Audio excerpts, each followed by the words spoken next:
Baik, saya akan menjelaskan tentang pasar oligopoli. Ciri-ciri dari pasar oligopoli: 1. Dalam pasar hanya ada dua atau beberapa atau sedikit produsen atau penjual. 2. Produk yang dihasilkan atau dijual adalah merupakan substitusi satu dengan yang lain. 3. Entry barriers atau hambatan bagi pendatang atau perusahaan baru untuk masuk dalam industri yang bersangkutan. 4. Keputusan harga dan output yang diambil satu perusahaan selalu menjadi pertimbangan atau menimbulkan reaksi balasan dari pesaingnya. 5. Setiap perusahaan mempunyai kurva permintaan sama seperti kurva permintaan industri, yaitu turun dari kiri atas ke kanan. Berikut adalah keputusan output dan harga jangka pendek. Berikut ada dua. Dalam jangka pendek, harga yang ditetapkan perusahaan oligopoli cenderung stabil dan tidak terpengaruh oleh perubahan permintaan. Jika terjadi penurunan atau peningkatan permintaan pasar, maka perusahaan hanya akan menyesuaikan kuantitas yang dijual sesuai dengan permintaan tanpa merubah harga jualnya. Equilibrium perusahaan oligopoli dalam jangka pendek. Syarat equilibrium perusahaan atau maksimum profit adalah pada kuantitas produksi di mana MR sama dengan MC. Keputusan output dan harga jangka panjang. Keputusan output dan harga jangka panjang sama dengan 1. Pendekatan dengan menggunakan model, yaitu Kinkert-Deman kurva atau model kurva Deman patah. Price leadership, model Cournot. Game theory, model Stekelenburg leadership. 2. Pendekatan empiris. Kinkert-Deman kurva, kurva permintaan patah. Asumsi keadaan industri sudah mencapai tahap maturity atau kedewasaan. 2. Dalam pasar terdapat beberapa produsen yang mempunyai bagian pasar atau market share yang cukup besar dan setiap produsen ingin mempertahankan bagian pasarnya. Akibatnya, jika satu perusahaan menurunkan harga dengan maksud memperoleh bagian pasar yang lebih besar, maka perusahaan lain akan bereaksi dengan menetapkan tingkat harga yang lebih rendah.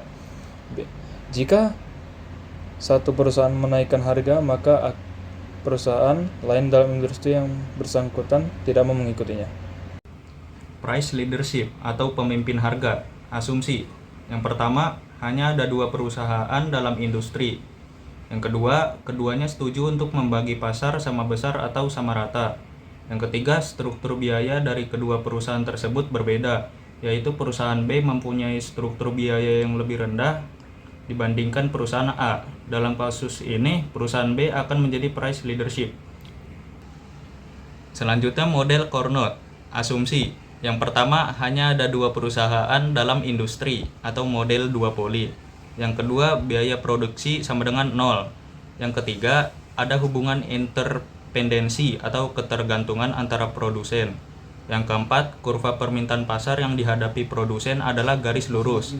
Yang kelima, masing-masing produsen menganggap output saingan tetap sehingga setiap produsen akan memaksimalkan profit pada bagian pasar yang tersisa. Game teori. Asumsi 1. Teori ini menjelaskan perilaku perusahaan dalam pasar duopoli secara realis. 2. Menurut teori ini, duopoli tidak selalu mengambil keputusan secara kompetitif, tetapi juga bisa bekerja sama. Namun dalam pengambilan keputusan, strategi apapun yang dipilih selalu berdasarkan pada pertimbangan berupa besar hasil yang diperoleh. 3. Model ini menjelaskan bagaimana pengambilan keputusan dalam keadaan kedua perusahaan tersebut tidak berkomunikasi, atau dengan kata lain, keputusan dibuat secara kompetitif. Monopolistik. Ciri-cirinya yaitu di dalam pasar atau industri terdapat banyak sekali perusahaan atau produsen. 2. Barang yang diproduksi atau dijual tidak homogen, ada perbedaan atau sejenis tetapi bisa dibedakan. Dapat pula ada diversiasi produk. 3. Free entry dan free exit, yaitu perusahaan bebas keluar dan masuk ke dalam industri yang bersangkutan.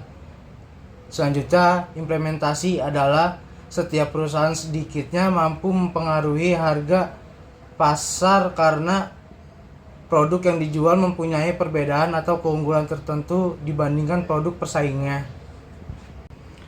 Selanjutnya, sehingga perusahaan dapat menjual dengan harga yang berbeda. Setiap perusahaan mempunyai kekuatan monopoli terbatas, artinya perusahaan dapat menaikkan atau menjual dengan harga yang lebih tinggi tanpa takut kehilangan pasar, karena produknya dianggap mempunyai keunggulan tertentu dibandingkan produk pesaingnya. 2. Setiap perusahaan menghadapi kurva permintaan seperti kurva permintaan industri, tetapi lebih elastis. Ini berarti bahwa dalam jangka pendek, setiap perusahaan dapat memperoleh laba monopoli atau terbatas. Tetapi dalam jangka panjang, karena ada free entry atau free exit, maka laba monopoli akan berkurang secara bertahap dan akhirnya akan mencapai laba normal atau normal profit. Berikut soal yang pertama. Diketahui fungsi permintaan PT Bagus yang beroperasi dalam pasar persaingan monopolistik adalah Q sama dengan 45 dikurang 0,5 P dengan fungsi biaya totalnya TC sama dengan 150 plus 10 Q. Pertanyaan A, tentukanlah kombinasi harga dan jumlah produksi yang memaksimumkan profit. B, berapa besarnya profit perusahaan. Soal yang kedua, sesuatu kartel dengan pembagian pasar terdiri dari dua perusahaan yang membagi pasar sama luasnya. Fungsi permintaan yang dihadapi oleh kartel adalah Q sama dengan 120 dikurang 10P, dan diketahui pula biaya produksi masing-masing perusahaan TC sama dengan 0,1 Q2. Yang A, tentukanlah tingkat harga P dan jumlah barang Q yang memaksimumkan profit. Yang B, profit yang diperoleh masing-masing perusahaan dan total profitnya. Yang C, jelaskan karakteristik dari pasar oligopoli yang ada. Untuk soal yang pertama itu diketahui Q-nya 45 dikurang 0,5 P. Untuk TC-nya sama dengan 150 ditambah 10 Q. Yang ditanya, tentukan harga, jumlah produksi, dan besar profit. Untuk menjawab soal berikut harus ditentukan MR sama dengan MC dulu. MR sama dengan turunan dari TR, sedangkan MC turunan dari TC. Yang pertama, mencari harga, yaitu P, dengan menulis Q-nya dulu. Itu Q sama dengan 45 dikurang 0,5 P. Lalu 0,5 P dipindahkan ke kiri sama dengan 45 min Q. P sama dengan 45 dibagi 0,5 dikurang 1 per 0,5 Q. Jadi sama dengan P sama dengan 90 min 2 Q. Untuk mencari turunan TR, kita harus mencari TR dulu. Rumus TR-nya sama dengan P dikali Q.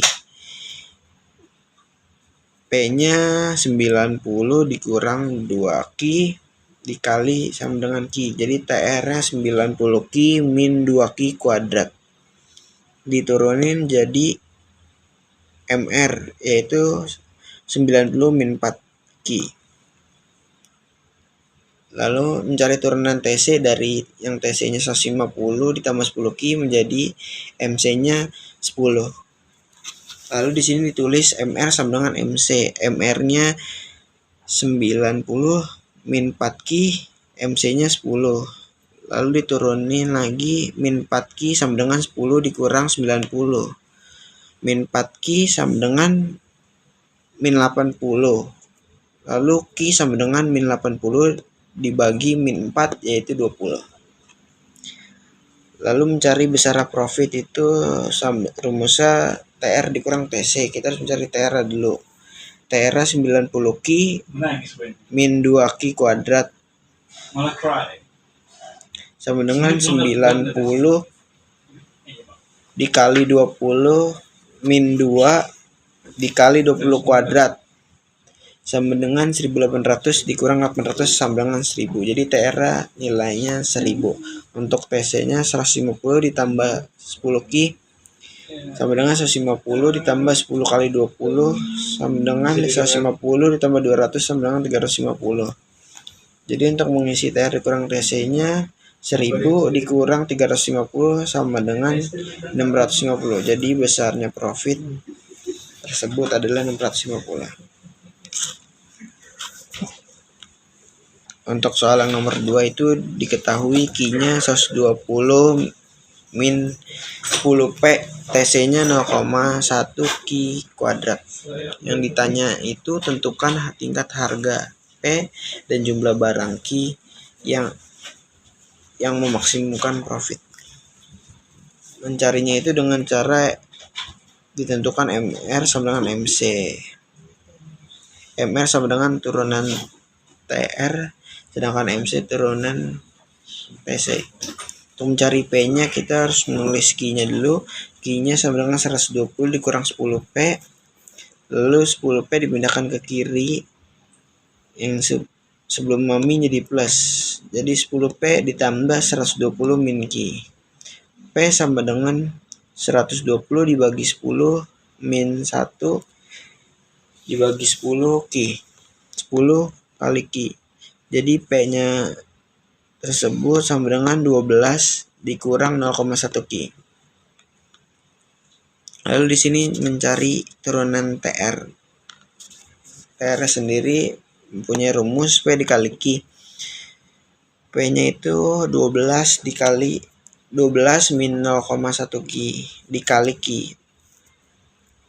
Lalu TR-nya 12 Q min 0,1 Q kuadrat. Jadi turunan TR sama dengan MR 12 min 0,5 Q.